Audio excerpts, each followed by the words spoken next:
the sky. It's a bird. It's a plane. No, it's another video lesson. This is Mr. Washington again, and in this video, we're going to be continuing our conversation about essays. In our last video, we talked about the different parts of an essay, including the introduction, the body, and the conclusion. We said that an introductory paragraph should contain a thesis statement, that body paragraphs should contain supporting details and transitional devices between paragraphs, and that a conclusion should summarize your essay while giving the reader a sense of closure. Now that we're familiar with the parts of an essay, let's see how all these parts fit together by looking at an essay that describes one of the most beloved characters of all time, Superman. This essay is titled, Why Superman is Super Cool. And if you don't already have a copy of it, make sure to get a copy before we go any further. By the way, if you haven't finished the notes yet, please pause this video and go back to the video entitled Parts of an Essay, Part 1. It's got a lot of information you're going to need to make sense of this video. And don't forget, you'll need your highlighter in addition to a pencil or pen. If you've got all of those items, then we're ready to proceed to Parts of an Essay, Part 2.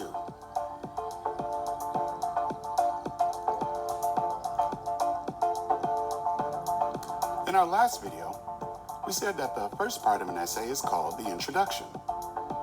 Let's look at the introduction of this essay. It reads, something in the sky catches your attention. Could it be a flying creature? Could it be an airplane?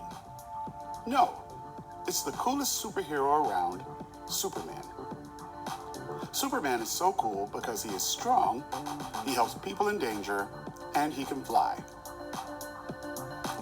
Since this is our introduction, there should be a thesis statement at or near the end of the paragraph that explains what the author is going to be saying. Can you see the thesis statement of this introduction? It's the last sentence, the one that reads, Superman is so cool because he is strong, helps people in danger, and he can fly. Why don't we highlight and label that, shall we? Use the large margin on the left-hand side of the page to make your annotations.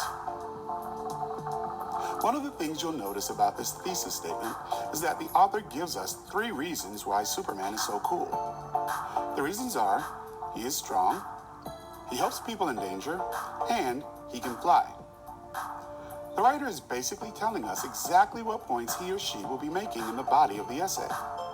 If the essay is properly organized, then the next paragraph should begin by addressing the first of these 3 points. On to the body, and what do you know? This paragraph does begin by addressing the first of the 3 points in the thesis statement. It reads, all superheroes have powers, but Superman is insanely cool because he is so strong. There are stories of Superman lifting cars above his head with his bare hands and bending steel. Can you imagine crushing diamonds in your hand? While I can't imagine it, Superman is able to easily do things that others cannot. In addition to being incredibly strong, Superman helps people in danger.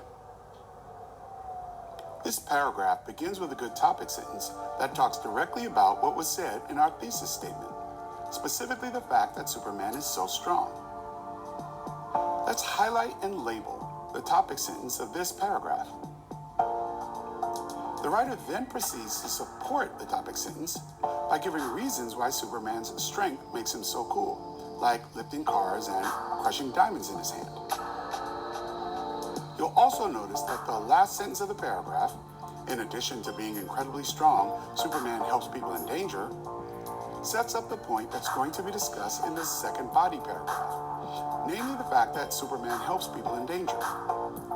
This is an example of a transitional device or a transitional statement. Let's make sure to underline and label this transitional device before we move on. Our next body paragraph is going to talk about the second point from the thesis statement, the idea that Superman helps people in danger. The paragraph reads, "Helping people in danger is what superheroes do, and Superman is one of the best. Pretend a runaway train was rushing towards you while you stood paralyzed in fear. In the blink of an eye, Superman would swoop in to pull you to safety. Villains who want to hurt citizens don't stand a chance if the coolest superhero is around. Safety first is a goal for Superman, and he can help people be safe with his most incredible power of them all, flying." Just like in the first body paragraph, this paragraph starts with a clear topic sentence that addresses one of the points from the thesis statement. In this case, the point about Superman helping people in need. Let's highlight this topic sentence and label it in the margin. The information that comes after it is the author's supporting details, which should also be annotated. And the last sentence, just like the last sentence of body paragraph number 1, provides us with transition into the final paragraph. So how about we underline that transitional device before we move on to the next paragraph of the body? Once we've done that, we're ready to move on to our third and final body paragraph. Our last body paragraph follows the pattern established in the first two. Only this paragraph is going to be all about how Superman flies. It reads, "The red cape trailing behind as he flies through the air is an image I always have of Superman. He can fly in between buildings to rush to the aid of someone in need. When a lady in distress is stuck on top of a building, Superman can soar to her rescue. Zoom! He can skim across the ocean to chase down a runaway boat. Flying is certainly not the least of Superman's superhero traits."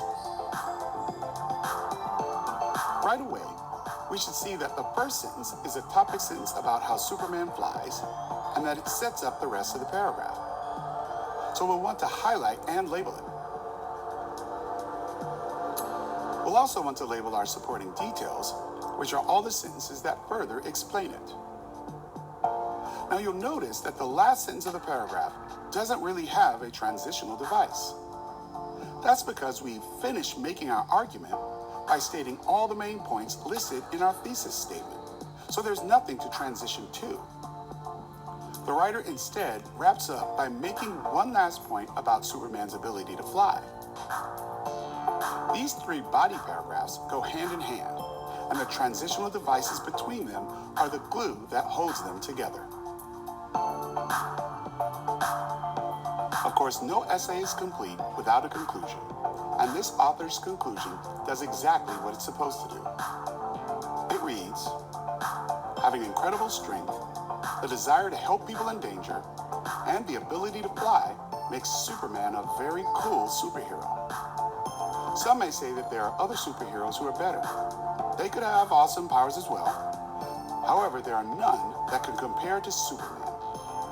Superman's qualities quite simply make him the complete superhero package."